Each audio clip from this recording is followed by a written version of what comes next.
So let me go ahead and introduce the panel. We have Sarah Putt of Sarah Putt Associates, an agency for technicians and production personnel based at Shepton Studios. Among many other initiatives Sarah is involved with. She is chair of BAFTA's new Learning and New Talent Committee and deputy chair of Women in Film and TV. We have two fantastic DOPs here. We've got Ula Pontikos, BSc, and Christopher Ross, BSc. We also have Sean Savage, camera operator and current president of the ACO. And we have Zoe Goodwin-Stewart, ACO, camera operator. So how is everyone doing tonight? Good. Thanks, Ed. Very good. Thanks, Ed. So if you are in the webinar, please get involved and use the Q&A tab below and ask a question, get involved, and we'll try and get our question to the panel. We are streaming to Facebook Live and to our ACO YouTube channel. And with our friends at Cook Optics TV, we are streaming to their various channels. So all that being said, let's get into the talk. Got loads to talk about. If I could start things off, for anyone that might be coming into this sort of fresh, Sarah, I wonder if you could sort of kick us off. Where do you feel we currently are in terms of gender equality in the camera department? And have we thus far made some positive steps forward? Yeah, I think there are positive steps being made. I think, you know, we're probably at base camp on Mount Everest, and that's a good place to be. And we've got some good equipment now.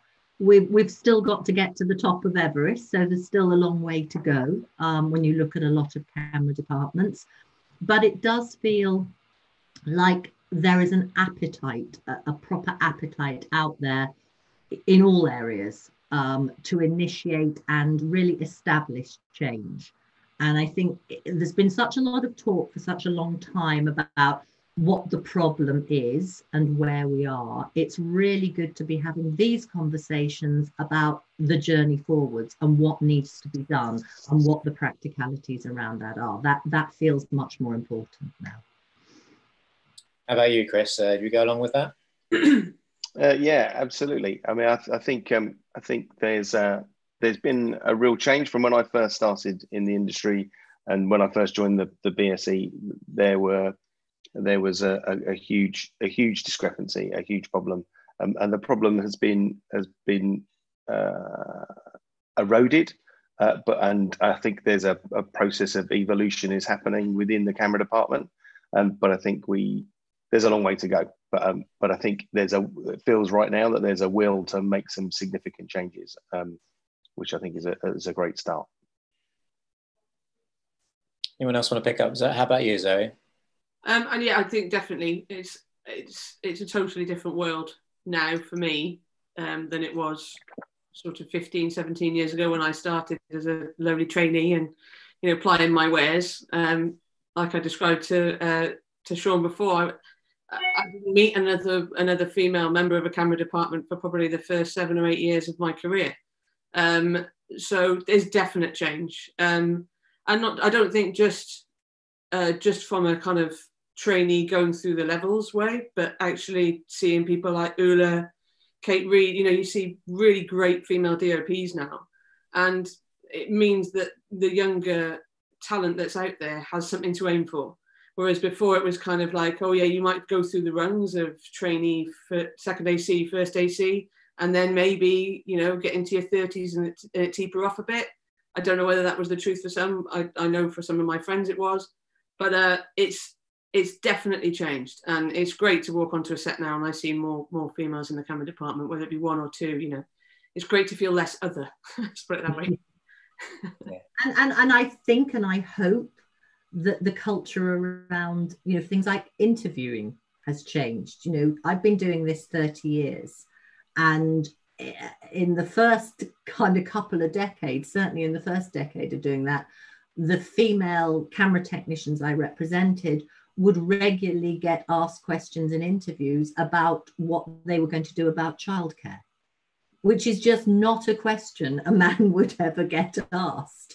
And there was all those kind of, you know, very, very ingrained, not particularly malicious, but just cultural attitudes to how you viewed a woman in that kind of workplace compared to how you viewed a man. it isn't perfect. Like we're all saying, there's still a long way to go, but there is a shift in culture, thank goodness. Yeah. I got a question about children asked less than I think a year and a half ago.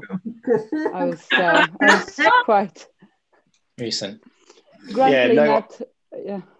Yeah, I have 4 children, and nobody has ever asked me where they are, or on the 18th hour of a day, no one's ever said, "How are your abandoned children?" It is a question that is unique to you guys, and it's very sad. Yeah. Somebody just pointed on the chat that that question got asked by Okay, so I'm feeling less hopeful. No, there's hope. There's definitely hope. Yeah, we started quite positively, didn't we? Yeah. So and we were all saying before we went live that because of the particular circumstances we all find ourselves in and this world of madness we're living through, there is some positive stuff. A reset button has had to be pressed. We have time to have these conversations, and there are a lot of these conversations happening, and a real determination I'm feeling in a lot of areas to kind of re-enter the workplace in a slightly different way, to try and change things. I don't know how successful that will be, but the more of us have these difficult conversations and work out how we're going to do that, the more successful that is likely to be. 100%. If not now, when? Eh?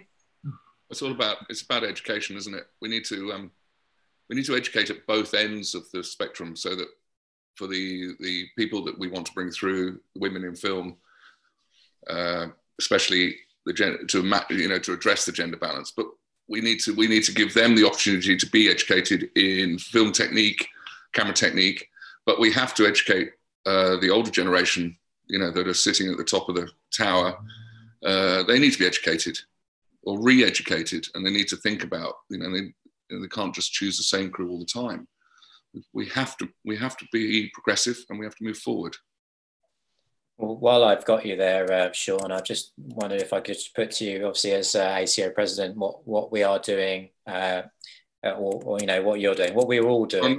Not what I'm doing, no, what the ACO is doing. The ACO, I think the ACO is really concentrating on this. I think I'm really proud of the team. For those who don't know, in the last, I've been president for approximately 2 years now, and in that time, we've now have 2 female board members, Agnieszka Jelika and now Ilana Garrard. They've both shown enormous commitment, and they want, both of them have also joined our diversity committee, which covers all things gender, ethnicity. We're proud of those girls. They're really, they're driving force now in the ACO. We have our own diversity committee, and we've set up workshops, which Zoe's been, she's come along to those. We've done Steadicam workshops, we've done telescopic crane workshops. I think we're pushing hard to address this imbalance at the moment, but try and get this balance on a more of a level playing field. I think we had previous chat, Zoe. You mentioned that you got quite a lot out of the particularly the telescopic crane workshop that the ACO did as well. Yeah, definitely. I mean, I think as a camera operator that is trying to hit higher levels, you need access to the equipment that you will be using on those higher level jobs. So the things that Sean has provided for us, and Pete Robb, Fabrizio Sciarra, they gave up their own time. We had a telescopic crane day down at Warner Brothers Studios. It was incredible. Everyone gave up their time. The grips came for free. We had pretty much free reign all day. It was bonkers. It was brilliant. Someone, didn't think you were going to be doing that hard shots on a telescopic crane, but Sean definitely pushed us to our limit. And yeah, again, the Steadicam course, if I hadn't have done that, but gone are the days where, when I was younger and a second AC, first AC, would I ever have gone up to a Steadicam operator and said, at lunchtime, do you mind if I just try on your vest and run around with your Steadicam for a little bit? And they, they just wouldn't have asked. It just wouldn't have been a thing. I wouldn't have had the opportunity. So it's taken me this long to kind of brave to put that vest on, and without the sort of women behind the camera and ACO training day, I wouldn't have gone on to go and do the course. So, you know, I can only thank the ACO and for pushing me and for accepting me as well. It was a huge thing to be accepted as you know, one of the women as a full member of the ACO was a huge achievement for me, career-wise, and I was thrilled when it happened. And now that pool is getting even bigger. You know, you not only just the full members, but the friends of the ACO, the associates, the women are really coming through, and it's fantastic to see. Absolutely. Sorry, Chris. Yeah, I mean, I was going to say, from my perspective, working with Alana, we worked together for the first time on a show called Trust a couple of years ago, and we've worked together fairly frequently since then. It's completely opened my eyes to the positive impact of a female influence behind the lens, and how I've watched a trainee, Hannah Gell, who's trained for me a couple of times, make such Alana's effect on a set has had such a positive impact on the likes of people like Hannah. And I think that I underestimated the power of the face on set, and how just looking at a face like mine is not appropriate. It's definitely appropriate. It's a good face. I know about that. Good face. There is that. You want to see yourself, I think, when you're younger, when you're coming through, and I didn't really think about it when I was coming through, but I think now I want to try and be that mentor to other women coming through. I'm sure Rula feels the same. You know, you see young people, young women particularly, that are keen. They really, really want to do it, and they're phoning you up and they're asking you questions, and they're sending you emails, and they're asking you to be part of their dissertation, and they want all of these, and they're great, keen young women that want to be part of this fantastic industry. And when they see you on set, I think there's an empathy there as well. And with a mixed crew, men and women, it sort of changes those dynamics when you're having conversations with directors, when you're having conversations with your cinematographer, DOP. It changes the outcome of that creative process in a positive way.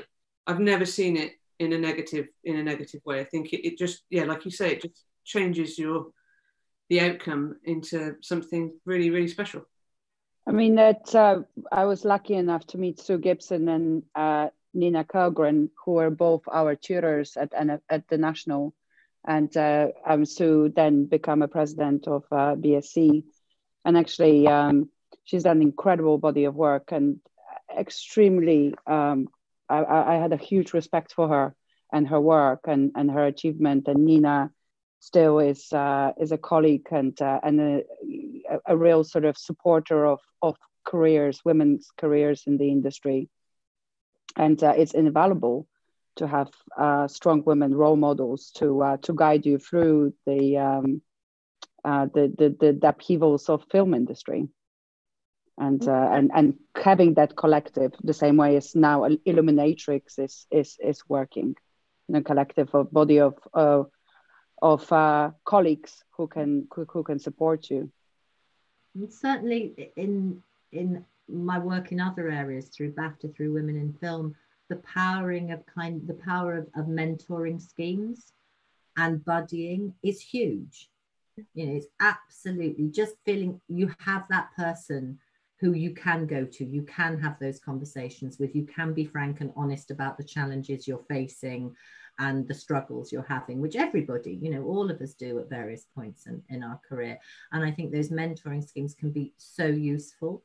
And I think around that, sometimes the mistake is made, and actually by the person who's going to be menteed, that they really feel they want to be mentored by somebody who is 30 years ahead of them and a huge name in the industry. And those people are fantastic, but actually their journey through the industry will have been very, very different to the journey those young filmmakers will go through. So actually, I think it can be incredibly effective to get that sort of buddying, mentoring at just sort of 5 years apart of a career through the industry, 5 to 10 years, because there's so much that can be shared then. And when I see people like Alana doing it for those ones now entering the industry, and her rise has been huge in the last few years. And she's still on a journey and still learning and doing brilliantly.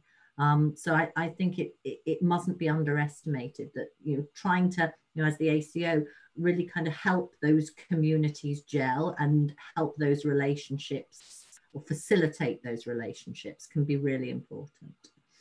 It's a great point about the about mentors there, is it? Because I wonder if there are some insecurities about perhaps younger people thinking about getting into mentoring. They don't think they've got enough experience. Where, as you said, that connection is a lot tighter if the gap is closed.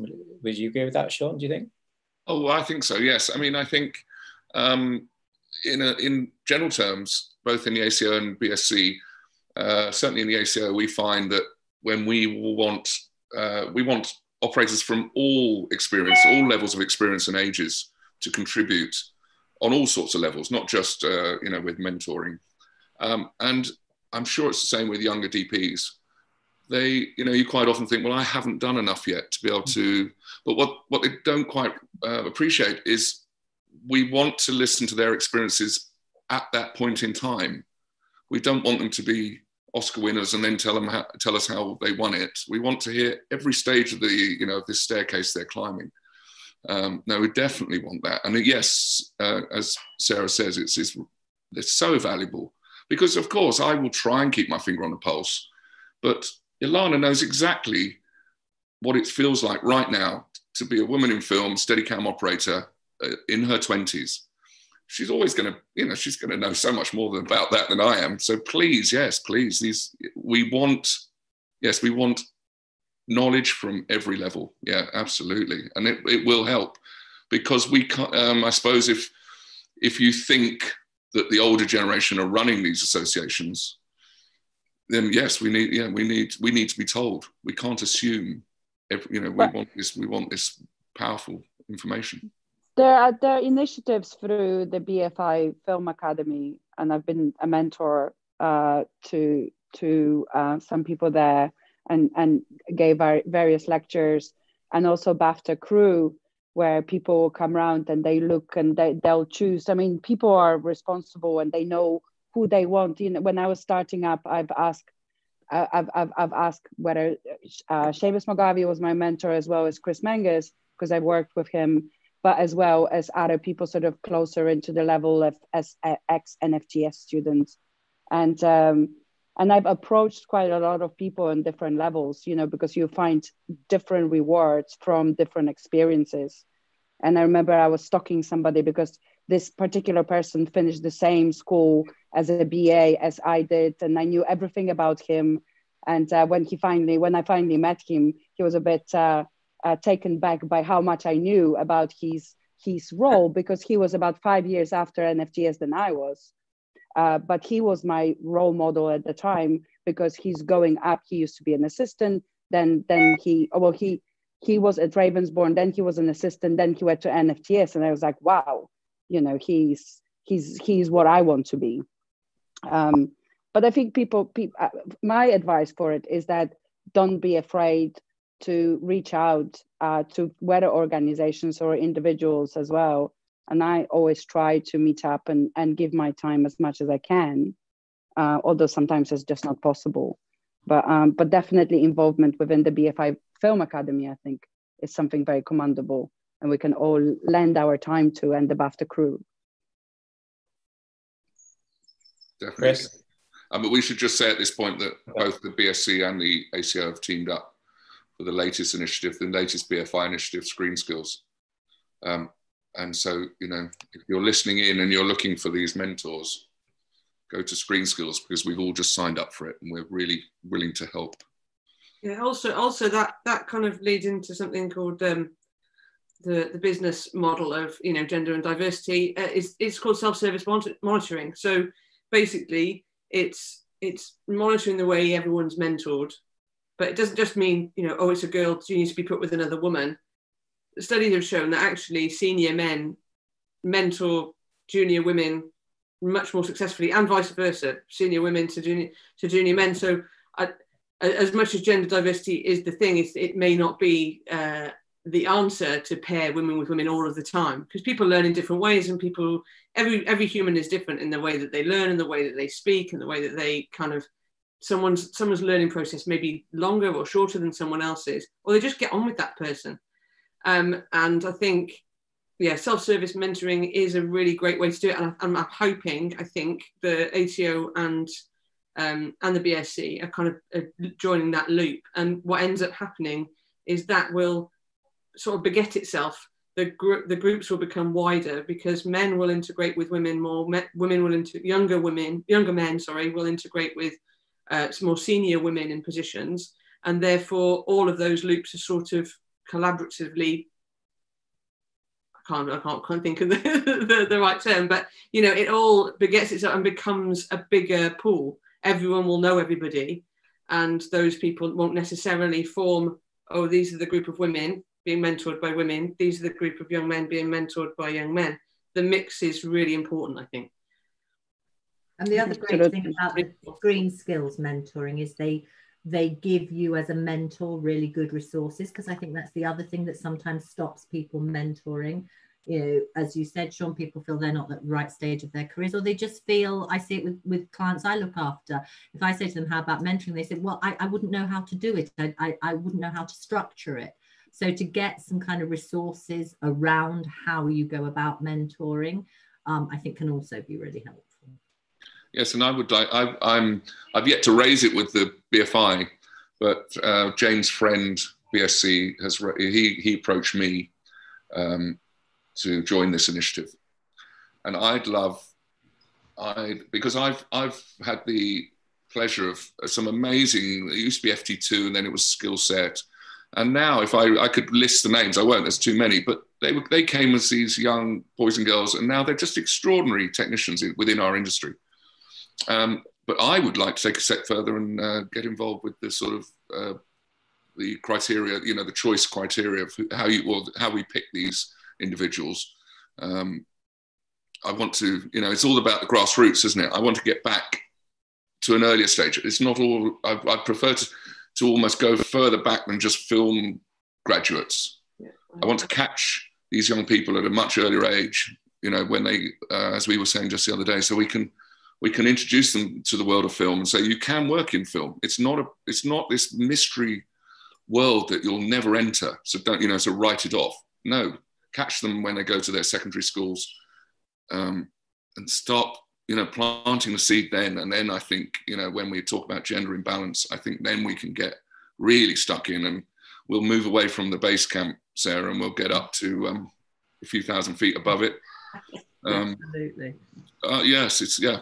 Yeah, but so, yeah, I think there are positives. I'm going right back to the beginning now, but I think there's so many positives happening right now.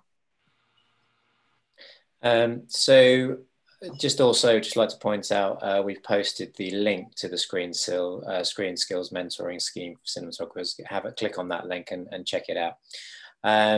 Do throw in some questions if you have any, then we'll put them to our panel. I'm going to move on to my next question, which is quite a big one. I'm going to throw it to you, Sarah. Obviously, it's a lot to unpack, but how do we feel gender equality can be best promoted? I don't think there's one magic silver bullet. I think it's so many things, yeah. And I'll try and sort of keep it brief. Yeah, we've talked about mentoring. I think it's about building communities. I think it's about networking. I think it's about see it to be it, as we've all been discussing. I think it is about, as Chris mentioned, I believe, about training the HODs, about things like unconscious bias training. I don't know how many people on this webinar or on this panel have done it. I didn't do any till I think about 18 months ago. And it really shocked and stunned me that all of us, whatever shape, form, size, gender, color we are, we all come with our own biases. That's just what makes us human. And it's just about finding a way with which we can check those and pause and make sure we're not just going along that hamster wheel of our own biases. And in fact, Screen Skills are putting in around prep time on some high-end TV jobs, this pilot scheme around, in essence, management training. Because the other thing is, you know, you guys are all amazing, creative technicians, artists, you know, but you're also expected to manage teams. You're expected to be managers. And nobody ever teaches anyone how to do that. We all just have to learn it on the job. And I think to get some training around that, and just some of the elephant traps that we're all inclined to fall into when it comes to management, is also really helpful. Because what seems to be happening at the moment is that the stats at entry level are looking pretty good for all forms of diversity. But 5-10 years down the line, they're not so good. You get tail off. You know, good people are still leaving the industry because they're finding it too hard to navigate their way through this utterly unstructured, weird world that we all live in. And it is a tough world. So I think it's also then about initiatives from organizations like, you know, Raising Films and Share My Telly Job and Cinemamas and all those organizations that are looking at how we deal with people's personal lives as well as their working lives, and how we perhaps mesh the two together more effectively. So there's so much work in so many different areas that's needed to promote gender equality. And all of that to me is about culture change and just changing people's mindset. You start changing people's mindset and the behavior will then follow. Yeah, I mean, I think you see, like the Raising Film scenario, you see quite a lot of the job share happening in art departments on the bigger films between, you know, art directors or supervising art directors that are mums that have small children that are doing a 3-day week, or, you know, a 3-day week and a 3-day week with an overlap. I've yet to come across anybody within the camera department that is requiring that. But I'm sure there is somebody out there that needs this job share scenario, and I think we as a need to, you know, be open to allowing, you know, a 3-day week for working parents, both male and female, because some families in today's society are more balanced than the 1950s model of the father figure that provides for his family. We're not in that world anymore. You want to pick up on that or add to that? I think for me is also creating a wide network within the middle management, sort of. So giving more chances and shielding the focus pullers and the camera operators, second unit DOPs, just creating a really sort of shielded environment for people to gain the experience. Because even from my way, when I was moving up, there was a glass ceiling at the time when I was an assistant, because I wasn't part of the camaraderie or a group of people who come around and grew up and work on those big budget productions. That pushed me to go into film school, essentially, and become a DP, because I knew that I can't sort of go past certain level. Where I saw other people who did have that camaraderie, who did have a peer group, which they protected them and they trained them up to now become operators and DOPs. And I think that culture really needs to be readdressed, especially in the camera department. The other observation I had as well, I was talking to a gaffer today, and you've got a lot of people, because obviously there is a gender disparity, but there's also a racial disparity within the film industry. For example, I was asking him when he was becoming an electrician. So his route was that he went through the film school, become a gaffer for his peer group of cinematographers. He's doing really well. Then he got trained on the bigger jobs. But there was a one quite interesting point he was making, that when he went to the City Lit to do electrical course, he had a quite vast array of people, whether women or sort of diversity within the sort of trade, learning to get electrical trade. And then he was doing I think it's a Back to initiative, which trains you to go into film industry. And all of a sudden, there was only one demographic who was training for it. And partially because people from other circles are not encouraged. You know, women electricians do exist, and they are doing really well, and there is a need for it. and it really redressed the whole gender dynamic on set. I had a female trainee on one of the projects I was doing for Starbucks, which was extremely diverse set, and it was coming from the producer really making sure that we've got the right initiative on the training level. It came with a production manager who comes from a different background, who crewed up with diversity in mind. We were filming commercial with diversity. And it was such a refreshing shoot to be part of. And we all sort of chipped in within that idea and really crewed up all the way around just to see a very pleasant set to work on. So I think my point is that it really has to come around from all sorts of levels, and especially the levels of the culture of shielding people to get experience. And as being part of the ACO webinar, I think, for us DPs and for camera operators, it's really important to create that culture. Can I just step in? And I think that goes to say a lot about Aga and Alana and Lucy for setting up the Women Behind the Camera. I'll just throw that in for the minute, just because, the question used to be, I'm sure Sarah will agree with me, 5-10 years, well, where are all the women? Well, where are they? We can't find them. And they're not there. They're not there. It's a needle in a haystack. No, we were all there. We just didn't have a collective to actually all get together and go, oh no, this is us. And the work that those three incredible women have done is given us all a kind of level playing field to say, well, look, this is us.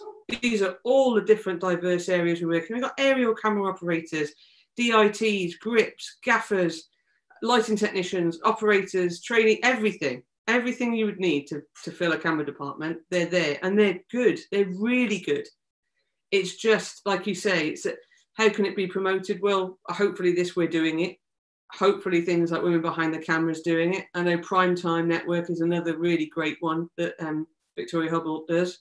It is happening, and these things weren't there 5 years ago, let alone 10 years ago. It was that who you know, networking. It's not, it's not what you know, it's who you know. Are you in with that person? Oh no, I've never met him or her. And now it's totally different. And I think it's being promoted as a normality. It's not a difference anymore. Oh, you've got a girl on your crew. Well, no, it's just she's a second AC, she's a first AC. That's it. And I think it's been one of the areas in which social media has been a hugely positive force. You can be a working class black girl in Bradford who wants to enter the camera department, and you can now access routes and groups and other people online having those conversations, and you can embed yourself in communities, without necessarily having to move to London, not be able to afford to live there, and not have anybody to hook up with and find your way through. I think those things have helped as well. Yeah. I mean, I think that the film industry is driven by people, and the only way to enact change is for the people to enact that change. It's not, there's no machine, there are very few corporations that are, there's not like a metropolis style corporation that's enslaving it's just us. It's us. We're friends.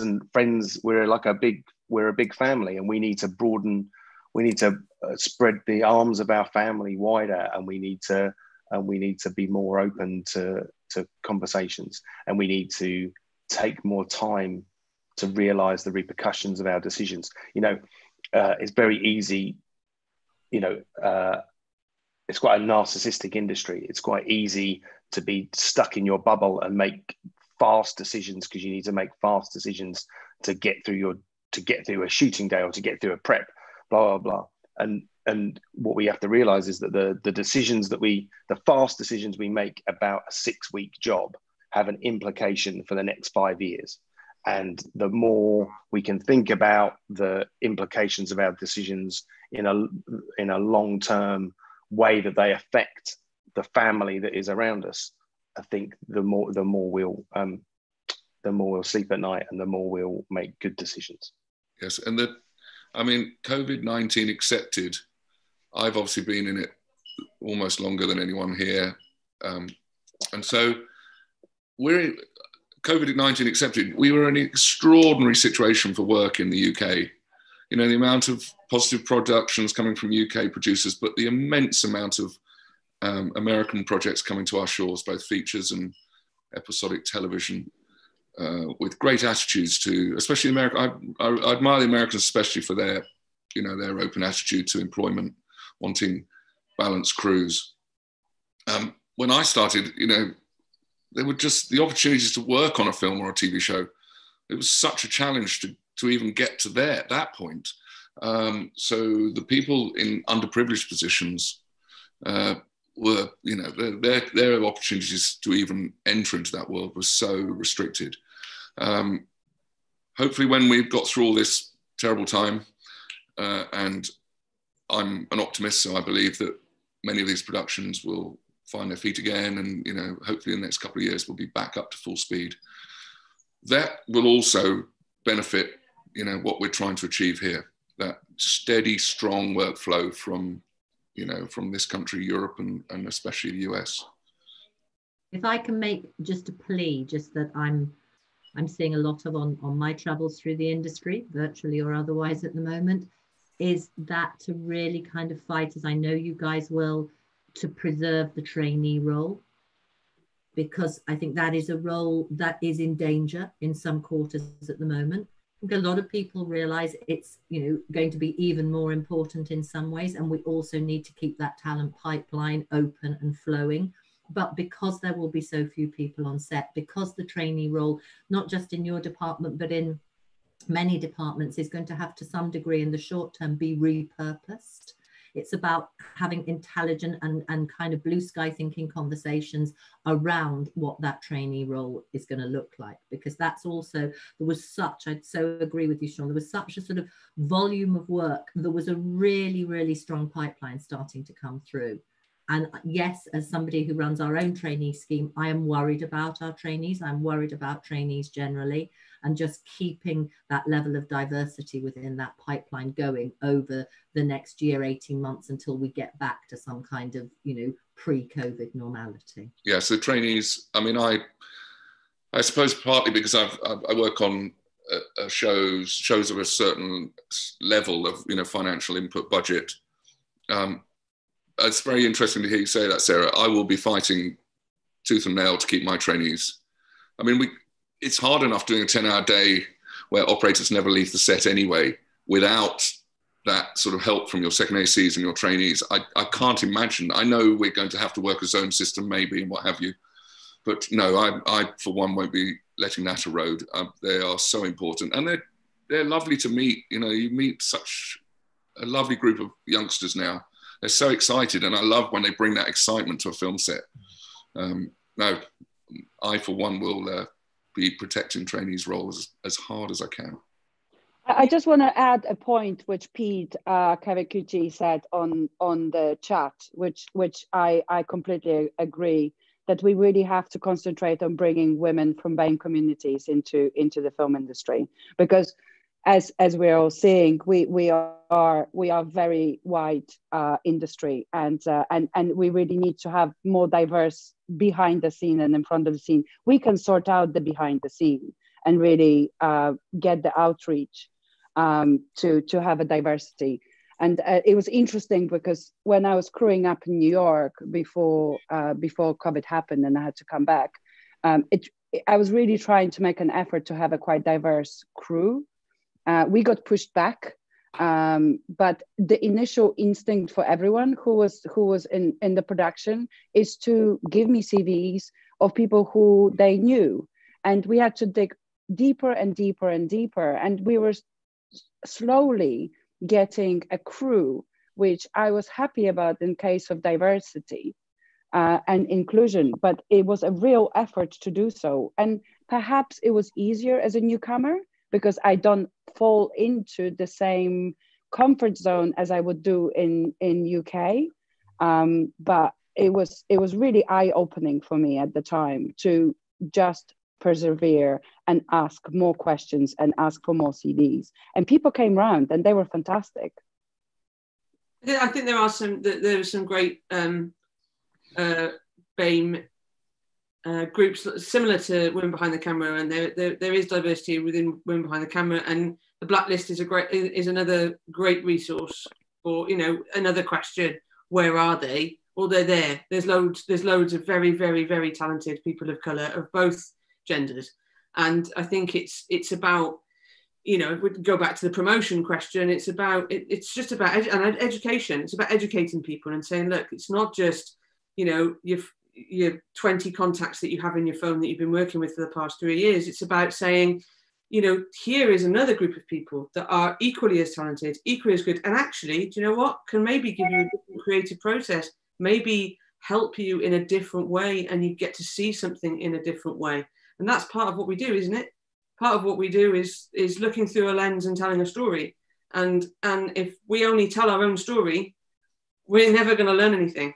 So I think that's what diversity is about. It's about equality, openness, and inclusion. And if we do that within our own camera department from all sides, it can only benefit us. It can only benefit also, us. I think Joe Hanuel is creating a list. I mean, this is something where we really need to talk about, especially within what's happening in the world. You know, Joe Hanuel is creating a list which people are willingly to participate and create a representation of a much diverse representation of people who are working in the film industry. So once I hope that this list was going to go official and people will dive into it and actually really make an effort of hiring assistants who are just not only white. Yeah, and it's in all roles as well. In all roles, not just every role. It's about, again, culture change, and actually in a collaborative and positive way, challenging the companies that you're working for and the people we're all working with. You know, I read recently, diversity shouldn't be a corporate strategy. You know, it's not a bolt-on. It has to be embedded in the culture. You know, we're all telling stories about the world we live in, and yet the people that we see on film sets are not necessarily representing that world, even though the stories are. And there's a sort of weird disconnect in that in some ways. Yeah, it goes back to that otherness. It goes back to that, you know, if you're an actor and you're of colour and you come onto a set and there's no one there, or you come onto a set and you're female, you know, and you suddenly faced with just a panel in front of you of male faces, that it's an otherness, and that's where that kind of inclusion needs to. It works on both levels. It basically creates empathy. You can see it on a set when there's a mixed crew and not just in the camera department, in every department. When there is a mixed crew, there's a definite shift in the way the set works. It's less. I don't know. I can't put my finger on it. I just know that it feels more inclusive to me anyway. And as Ulla said, it's also about sort of shielding those people as they're coming through and protecting them. You know, when we look at, for everybody, the stats of what's become so obvious in such horrible stark relief recently, that over 75% of all freelancers were not and are not covered by either of the schemes, you know, there to protect the workforce. Those from more diverse backgrounds are probably going to be suffering, in fact, I know are suffering disproportionately from financial need at the moment. And again, that endangers that diverse pipeline. So it's about sort of thinking about how we protect people and how we, you know, make sure that they are looked after properly. It's all about sort of professionalizing the industry, or that management side of the industry, really. Yeah, great question there from Peter Cavaciuti. Thank you very much for a very important question as well. We have some other questions here. I've got a comment and a question from Una Menges. Una says, Pete Robertson and Rod, I believe she's talking about Rodrigo Gutierrez, doing a lot to help make space and shield. So that's a positive step. Both ACO members and certainly Pete Robertson as a Yoda figure, I think is fantastic. Then if we move on to the question, let's find that. Una says, in regards to gender bias, apparently the worst gender bias is from female production managers. Is there a way we can encourage gender bias training for production teams and producers? How about I throw that one to Sarah? I believe that is starting to happen. A lot of companies are looking at putting in, unconscious bias for their own teams, for freelancers in many departments working for them. So yeah, I think that kind of work is starting to happen. But again, it's about challenge, it's about conversations as well.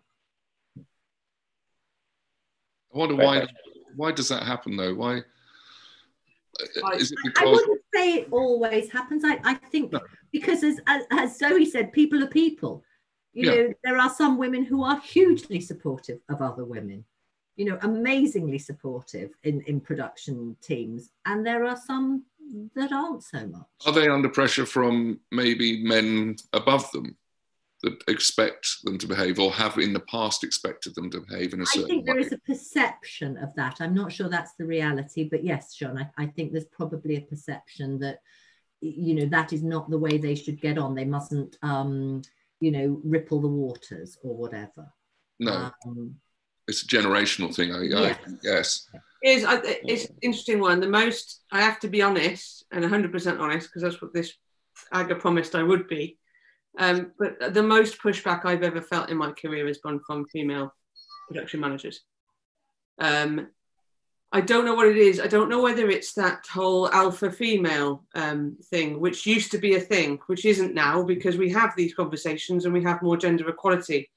But back in the day, the women's roles on set and on productions were, quite in the production role, were behind the scenes and hired and fired and made the decisions, or were, I hate to say it, makeup and costume and art department. And there weren't many female faces. And when you're given a lot of responsibility, like, Chris and Sean, when you're given that responsibility, it's learned behavior, isn't it? You feel those ladies or women potentially felt safer in the hands of a man making technical decisions about kit, about budgets, about money. And like you say, yeah, Sean, it's sort of endemic of an era. It was of a time where, the men made the decisions, and it's about camera stuff. I don't know, but from a personal point of view, the most pushback I've ever had is from other women. And it's sad. Not so much now, but yeah. And maybe it's also, and these are, I preface this absolutely with, these are generalizations, but maybe it's also, I would say that as an agent, some of the toughest, most aggressive negotiators I've ever dealt with are women way more than men.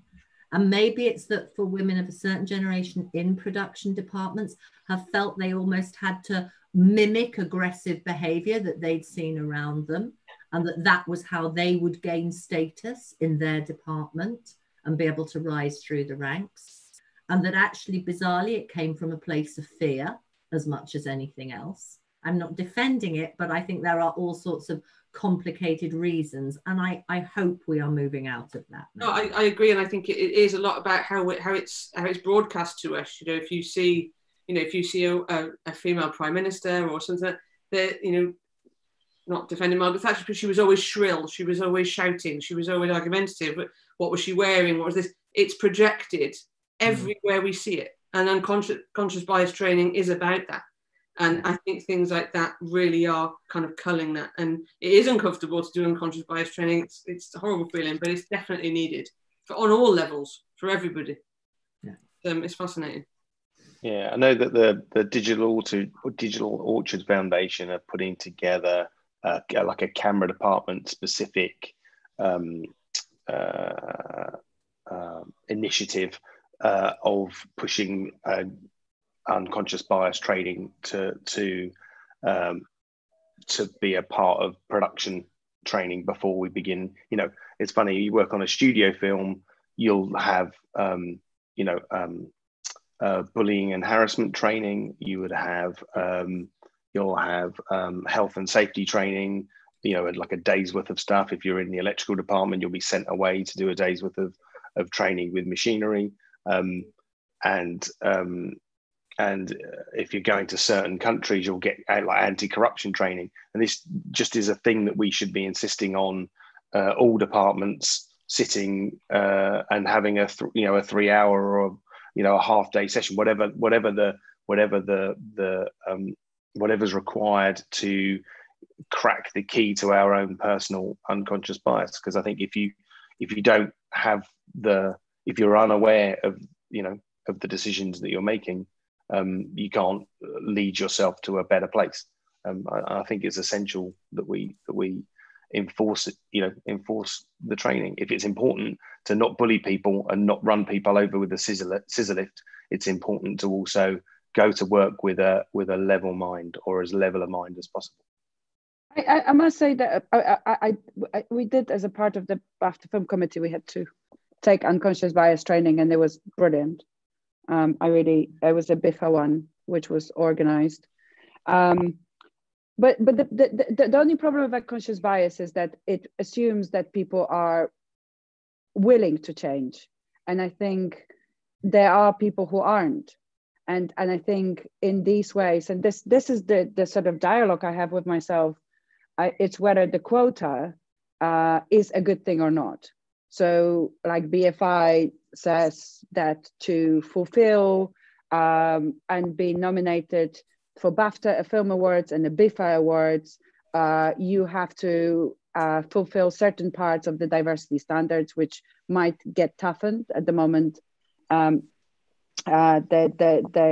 is sort of a willing to progress further. But the question I'm asking myself is the quota of having a certain percentage of people behind the camera, and I'm not talking about the camera as a camera department, but anywhere around behind the scenes, what happens? Do we crew up with quota in mind or not? And I don't have an answer to it, but I actually am throwing it back into the panel. Do the quotas work or not? Well, perhaps, sorry, if I could just jump in here. We do have Kate Collier in the audience, who is part of ARI crew, and she's got a unique perspective on this particular area with regards to quotas and whatnot. So I wonder if Chris behind the scenes might be able to promote her into the panel, and we can have this question. She's going to throw it back to the panel again, if you like, from her own personal experiences. Oh, there she is. Hi, Kate. Oh, you're muted. Hi. There she is. No, Hi, Kate. Hello. I'm going to. I can see. How are you enjoying the debate? I have never nodded so much in what is it, 40 minutes. It's a huge agreement. It's wonderful to speak to. I'm embarrassed that I don't know as much as you fine folk really know. I'm delighted to hear Sarah's input. It's just joyous, and unconscious bias is something I am going to get onto. I think I speak from a technician from trainees up through, and I am very aware of the quota system, or the box ticking. I call it the box ticking, which is something that is happening more and more. And I had a question, and I spoke with Ed and Aga this afternoon actually about it, just saying, how do we protect the female technician who has been employed by a production for her gender and not for her abilities? And my concern is that often I see crew, not necessarily all my crew, because I have a lot of other crew that ring me directly just to chat through things. There's it's not being put there to fail, but it's been put there to tick a box. And there needs to be protection around those people, because if you haven't got the ability and you're being pushed into a position where you are required to do a job and you fail, it can destroy these people that we're nurturing and I'm nurturing as trainees. And I suppose my question to you is, how do we do that? How do we protect the individuals that are going on to set to potentially that's not right, to sometimes be put there just to fail? I don't know. And I don't know what you feel about that.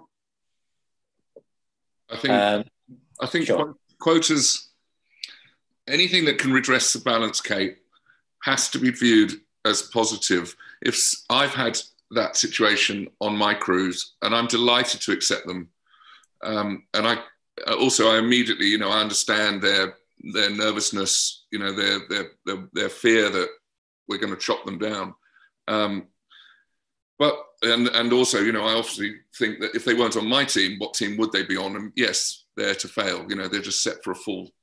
And so, yes, quotas are positive because we're in this fight to redress this balance. But ultimately, I hope quotas are replaced by just our, you know, this education, this attitude to employing the right people.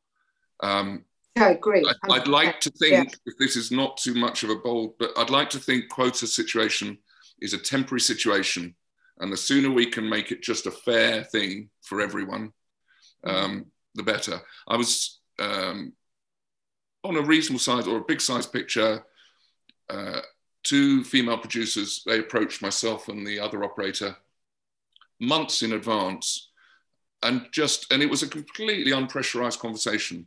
But they said, we really, really want you to think about, you know, a diverse camera team. And it was a pleasure to put that camera team together. They weren't pushing us to numbers. They didn't tell us what position those people had to be in, whether they had to be focus pullers, second ACs, or trainees. And putting that team together was a real delight. And I thought that was really well handled, very, you know, intelligently handled by which is wonderful. And Sean, I totally appreciate that. And I also know that you are, from the crew that I represent, that you are being extraordinarily inclusive and bringing on female technicians on the jobs that you are doing. But no, wait, hear me out. Yeah. But that's great. But there is a lot of other conversations that I'm having with productions that ring up and go, right, what girls have you got? Pardon?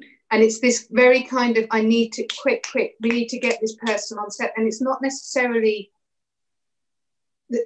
you've got to look at that person in a whole. You have to look at that person with their abilities and their talents. And I'm not suggesting that putting somebody into a position where they have to, you know, we've all been put in positions where you think, oh my God, I can't do this. And you do it. But there is a danger to that if you take someone and you push that person, and as it got busy last year between August and September, when my phone didn't stop, you know, I could have gone and bloody loaded a camera if I could, you know, it was just, we need, but there is that tendency to force people. And my concern is that I'd speak to camera technicians, female camera technicians a lot, who have been very damaged by being put into that position because of their gender and not because of their ability. And that's I can't wait for the day when it's not even mentioned. I can't wait for the day when BAME isn't an issue. And that started, you know, have you got any BAMEs? It's like, pardon? What? I don't even know. Really? And it's that kind of frustration I feel, and it's damaging. And I just feel it needs to be said, because actually this has been the most extraordinary positive conversation about inclusivity.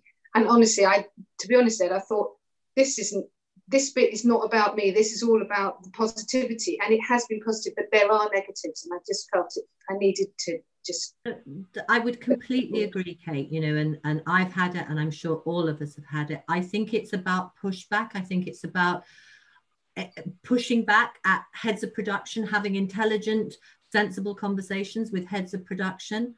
But when you say that, when you say just bring me female first ACs, what do you mean? Let's have a conversation around that. Yeah, I think it's about pushing back at broadcasters, and that is happening, about no short-termism. You can't just do a 6-week course and then tick a box and say, right, we've solved all diversity problems in the industry because we're putting people through courses and we're making sure that, you know, this is happening and that is happening. It's about culture change. It's about, why do you want to do this? This is a long-term thing.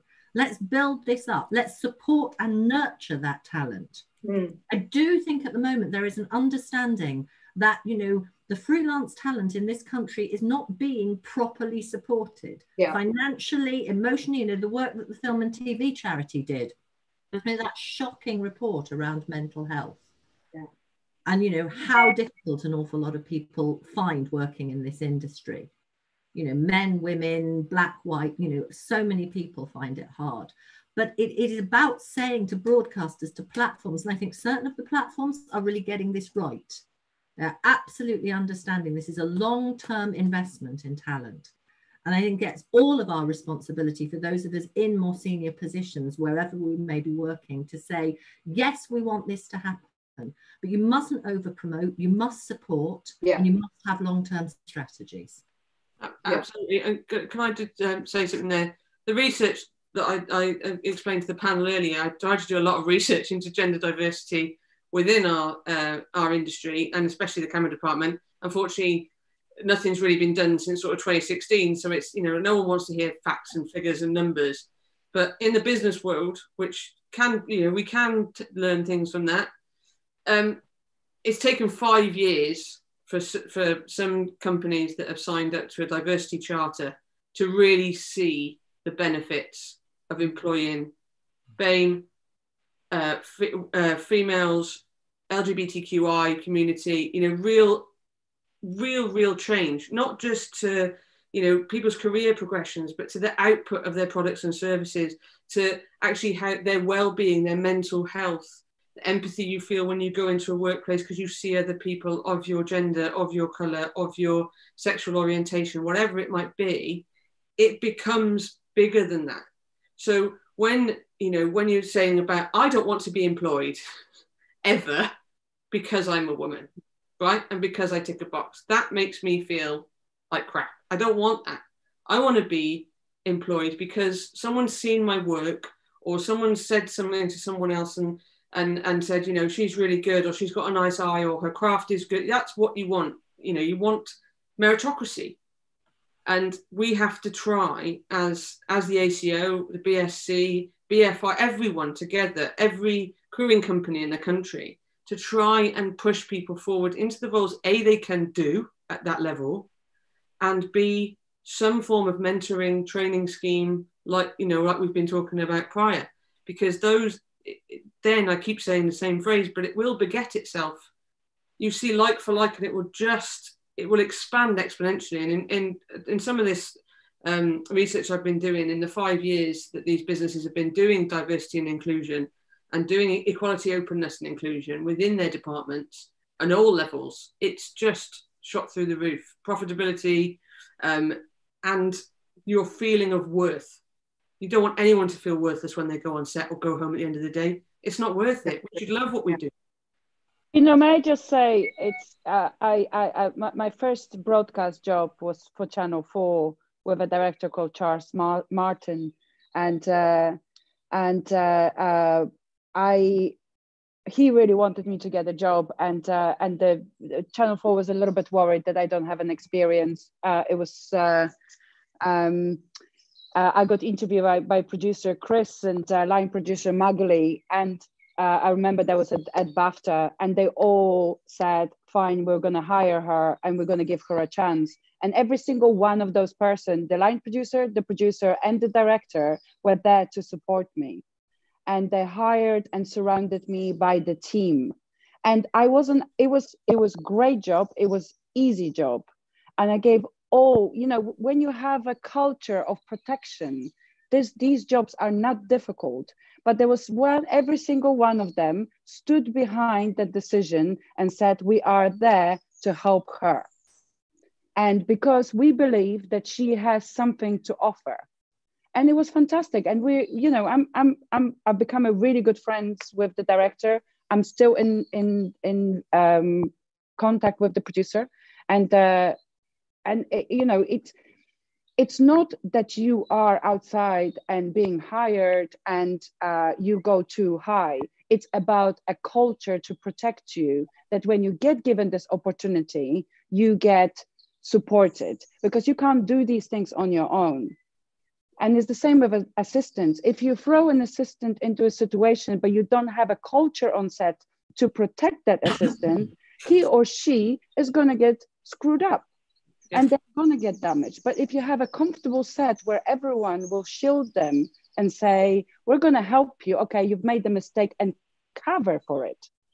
You really, very unlikely that that person is going to mess up, I think, in my opinion. I just wondering, Chris, do you want to add to that one, or you? I completely agree. You know, the idea of the idea that I wasn't supported by a network of people when I began, is absolutely everybody that hired me was complicit in a support network, and we need to create that support network wherever we go as HODs. It's sort of duty. It is your duty to deliver that role for your team. And just like, if you want a film set to have a family, to feel like a family structure where everybody is supporting everybody else, then it has to look like a family. It has to be inclusive, and everybody has to feel welcome, and nobody should feel threatened that something terrible will befall them if there is an error, because as an HOD, I make mistakes all the time, and nobody is able to spot them, because that's the privilege of being at the top of the chain of command. And so we should all be as willing as the support structure.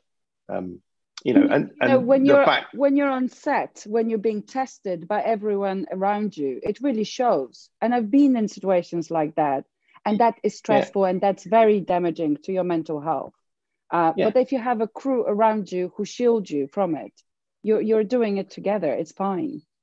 Yeah, absolutely. And it's like you can't imagine a film like Lady Bird was written by a 65-year-old man, and you can't imagine that it was conceived in the mind of that person. It's a beautiful feminine story, and that same graceful touch from a writer-director perspective is what can be required from every one of the HODs.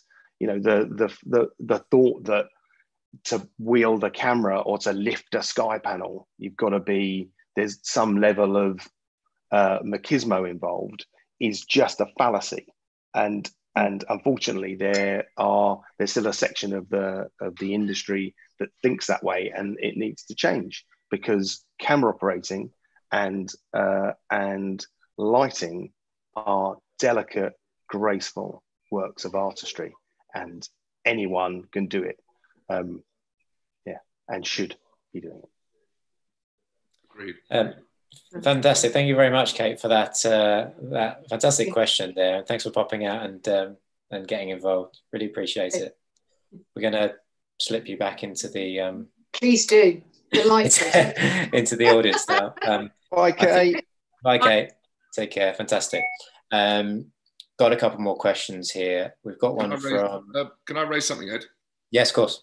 Because I thought this. I was out on my bicycle the other day thinking about this webinar. And I wondered to myself, I gave myself a question, and I've just answered it, because I've gone on to the participants section, and we've got sort of 37 or 35 audience. And there's about 9 men there, male participants, and let's say 25, 28 females. And I just thought, I wonder, I wanted to use the phrase, preaching to the converted. Isn't it interesting that when we raise these diversity subjects, that the audience are mainly the females that are hoping so much to get into our industry or participate. And I really want these voices to be heard by the people, in my position, who it's their gift to give these younger people. I wish we were talking to more older white male guys at this particular webinar. You see what I mean? It's funny, isn't it? Well, hopefully, I mean, there are a lot of people I know that watch these afterwards as well. So the more we spread the word about it, I hope so, yeah. better. Hopefully it's because they're at home bathing their children and cooking dinner for their partners. So. Yeah. But can I just say that, you know, because this is going via Cook Channel and so on, every single one of the industry can influence the future of another person. When I was a trainee, no, actually I was at Ravensbourne and I called Alan Five, and he introduced me to the film industry and he taught me how to load, and he introduced me to the people, which led me to my first job through Andy Subrati as well. But also we had the head of ARI, I bump into him, and there was a number of people who were willing for some bizarre reason to help me, and I was lucky enough. The Cook, the ARIs, the Panavision, they all can champion people's careers. It's not only the industry. Those companies can also say, I know this fantastic camera operator. We have to help her. You know, that spread and word of mouth is valid for everyone. And the company support of Panavision, Movie Tech, and ARI, and they are talking to production managers, and they are recommending people, and the good ones. You know, Movie Tech is very friendly to promote female talent, and I think they're intrinsic to spreading that word. It's whoever talks to production managers, I think. And the power of social media, as you said, Sarah, earlier, it's really useful, especially with Cook Optics and ACO and the BSc. I'm going to bring on another question now. How can we better support women already in the industry and sustain their careers into more senior roles? For example, what can be done to help with parents, predominantly mothers, that have taken a break in their careers and TV? I wonder if, Sarah, if you could help us out with that one, do you think?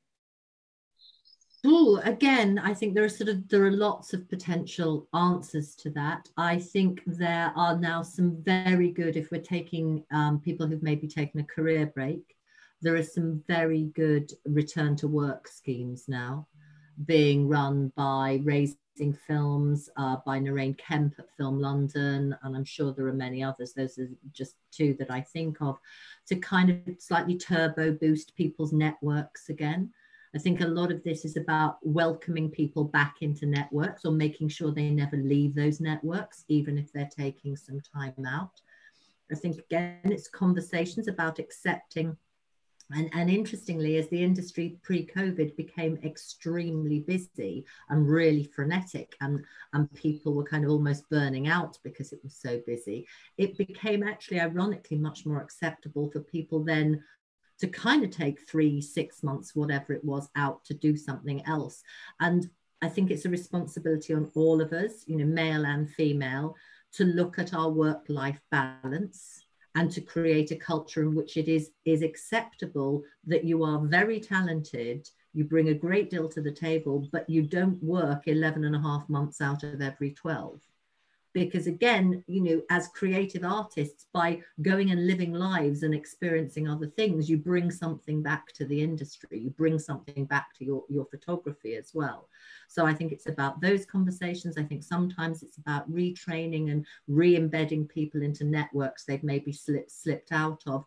And also, you know, and I'm sure it is true what Ulla was saying about, you know, the facilities companies, the camera hire companies, about finding ways in which people can kind of get trained up again on equipment if there have been changes, because technology, you know, you guys all know so much more about this than I do, but technology is changing all the time. But most of all, I think that's about networks and making sure people remain in those networks to some degree, even if they're going to be taking some time out to be carers, to be parents, whatever it might be.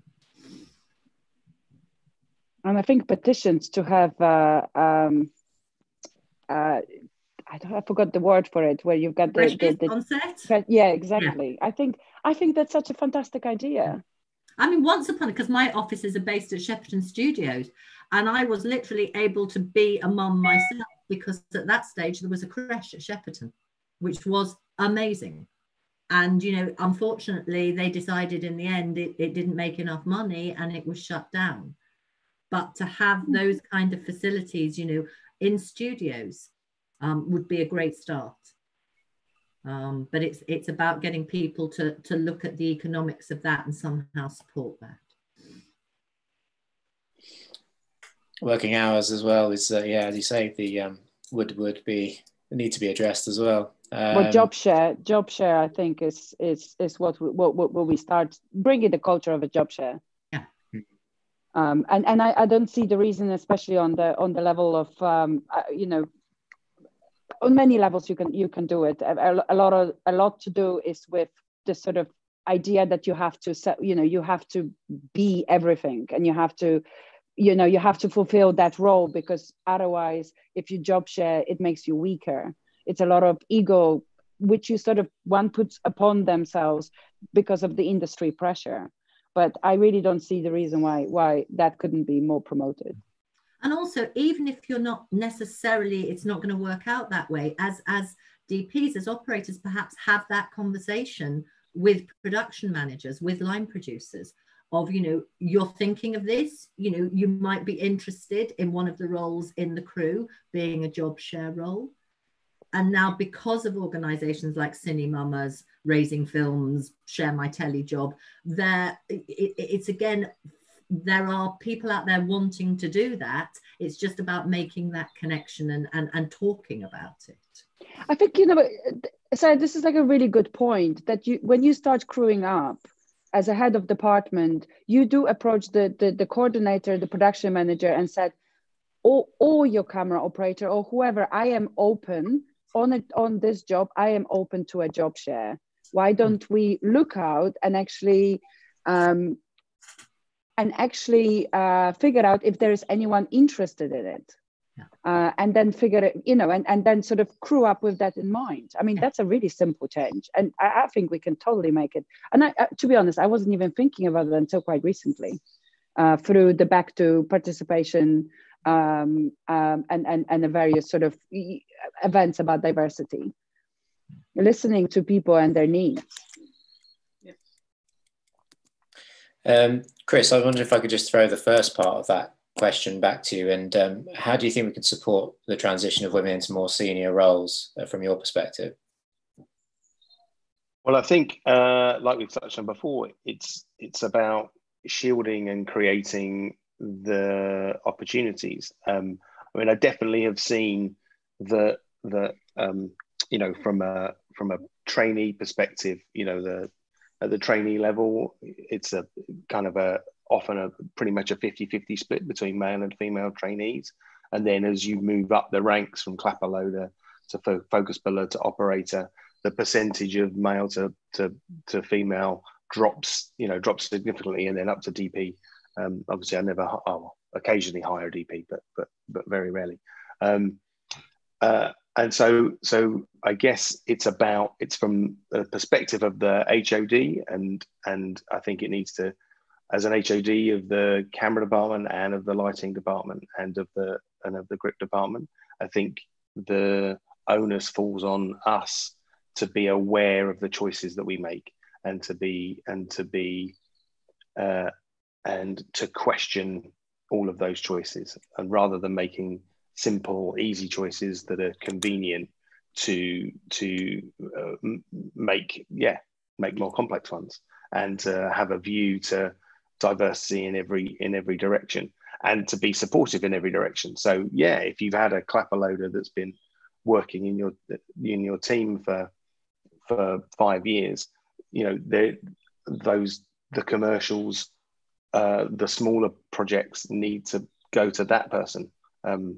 And it's just the way the industry has always kind of worked. But I guess a bit of affirmative action is required to push the next level of inclusion.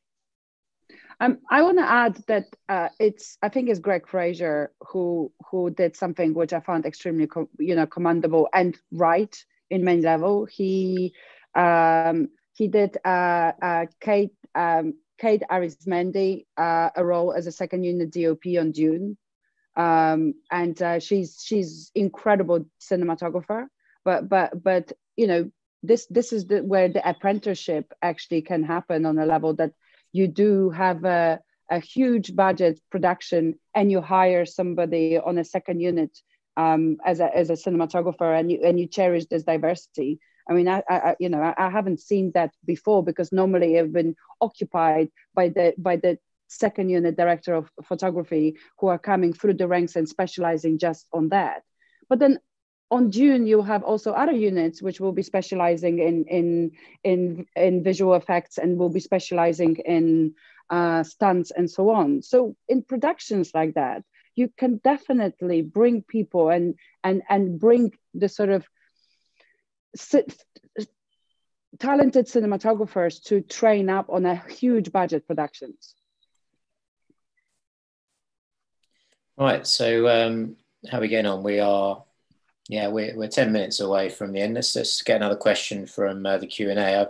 I've got one from Omnia Arfin here. A really great topic. As a female trainee in Toronto in my first rotation, I was told once that I wasn't able to lift the video village with the second AC to step up the stairs. It was full of monitors and stuff with no ramps. If you can't lift it, then you won't be able to lift, then you won't be able to work in the field. I think field as a field. It wasn't the only situation about it to break my back and be able to lift the heavy stuff alone. Being asked to do unsafe work, or you are not the right person for the industry. I understand the physical part is important, but also my ability to manage and handle situations, to prioritize my task, is part of the job. Does anyone want to take that one in terms of it? It's more about, it's not about brain, it's not about brawn, and it's all about technique and skill. That's completely, I'm sorry that Omnia had that sort of, she was approached by that person, with that sort of attitude. I mean, firstly, ACs, male or female, shouldn't be carrying anything that they can't, that's heavy to that point. They're never going to make it through the 20, 30 years of their career. And we know that now more than ever. So firstly, it feels like she's on the back foot here. I understand why, because, she's a junior. But no, that's unacceptable. And that's irresponsible of her superiors there, or her, first ACs, or whoever was questioning those. No, teamwork and things like that should never stand in the way of it. We're there for their creativity, not for their ability to take a mag liner up a staircase with no ramps. Those issues can be overcome. We're quite clever at all that these days, and if you feel that Omnia, if you feel that is standing in your way, please don't let it. I hope you find crews and situations where that doesn't occur, and you have some intelligent people trying to help you. Yeah, it's a very pervasive problem. I think I know it's a question that is asked of Alana on a like 20 times a day. Like, are you sure? Like, you sure you can carry that? And the answer is yes. Look at the athletic ability of the people on a film set. I am not an athlete, but I can point a camera. I can lift a camera. That is as athletic as you need to be. And I think that we need to get away from, because I've had the same producerial line producer, production manager scenario of, wanting to hire beefcakes, as it were. And it just needs to change. And it's down to us to change the mentality by making it observable that it isn't a problem, basically. I also think we should be going back to, so when I hired when I was first started and we were hiring trainees, the trainees were always people that basically had no idea what they were doing, which is exactly what a trainee should be. And now there's a little bit of a culture of hiring trainees who have got 7 years experience and know how to load every camera in the book, how to take, they need to be able to, take an Arri cam apart and put all the parts back together before they're employed. And I think in order to save the trainees, we need to actively, as HODs, be crewing that part. I guess the only requirement is that you need to be excited to be in the place that you are. That's it. I'm willing. You're quite right, Chris. I mean, so many come to me and say, but I don't know how to do this. And I said, well, that's us. We tell you how to do that. You just listen to us. You know, it's delighted to have you here. The lifting thing, something I've had a lot of from not just people on set, but, you know, so occasionally grips, occasionally, you know, I've had a phone call, oh, all tomorrow's going to be handheld. Are you okay with that? I was like, well, did you ask my DOP and A camera if he was okay with it? Because I'm fine. You know, you will get a lot of, unfortunately, you will get a lot of that. I mean, I'm sure really you've probably had people thinking you can't do it. It's just one of those things where you can ask for help, and you don't have to be able to lift 25 kilos. You don't have to be a gym buff. You can ask for help, and that's what makes the team so collaborative. And like Chris says about a family environment, you ask, oh, I don't know this, or what does this do, or how does this work, or how can I make this better? That's how you learn, and there's no way around it. You've got to ask the questions and be supported in those questions. But I think most of the time, I mean, I must say I was lucky enough that I'd never been in a situation. I did have to go with two boxes of Panavision lenses through Westminster Bridge, and I did have a cry. That was horrible. But in general, I have never been in a situation where, you know, if you pick up a box, there will be always somebody who will help you out. I mean, if there was one somebody who was sort of being a bit of an idiot, there always been like few other people who sort of realize that's not the right behavior.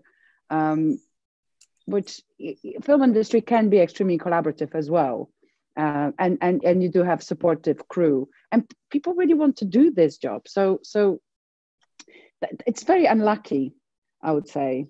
In my experience, people are just helpful, I think, anyway. So there's thank you very much for that, Omnia. That was a great question. Let's see what else we've got left over. Josephine, TM or TM, loads of us at Beck 2 had the same idea, go to schools. That was in relation to what you were saying, Sean, earlier about the grassroots idea. So she is in agreement with that. What have we got here?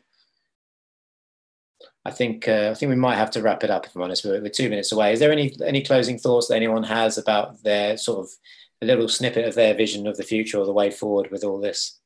Maybe we can just go around. I want to say my generation, but I want people in my situation just to question themselves, you know, their conscience, and, you know, and be courageous as well, and think outside your usual crew. And there's some amazing people there, and you'll get a lot of fulfillment from hiring a wider group of people. They bring so much more to your, you know, the whole package. Zoe, I'm just going to throw this one to you. I don't know if you saw that from Jamie Harcourt. He's A camera operators with the backing of director and DOP give the possibility of less experienced B camera operators certain shots, even whole scenes to gain valuable experience and confidence. Ask Zoe. Yeah, I mean, Jamie's been a real stalwart for me in my career. He put me forward for the ACO, and he got me on the dolly for the first time. Told me, you know, we used to do dance floor dolly stuff, you know, how to turn into a corner when you're being pulled backwards at quite some speed. Jamie was super supportive, and you can have these amazing supportive people, and it is about the backing of everyone. And if everyone has the same mindset, which, you know, goes into the end question you asked, Ed, you know, what your final thoughts? I think things like this, the fact that this is such a well-rounded conversation from the top to, you know, to me, to Ula, to Chris, and with Sarah and Kate as well, you know, from our crew, I think this is going to go forward as positive change. And in this down spike of work that we all have, people can look at their conscience and maybe look at other websites of crews and look at other avenues that they can go down when they're next crewing, because, you know, it will get busy again. I have that same optimism as Sean. It will get busy. They love us here. The Americans love us here. All over the world, people love to shoot in the UK. And the more opportunity there is for female, and the more opportunity there is for diverse crews, the better it can be. It can only be a good thing creatively and productively. It's brilliant. So I think this is a real that maybe we've just gone above base camp, Sarah, today. Would you agree with that, Sarah? Are we going above base camp? Or getting there? Absolutely. I so would. And I think sometimes the freelance community forgets how powerful it is. You are all the guys who make the content.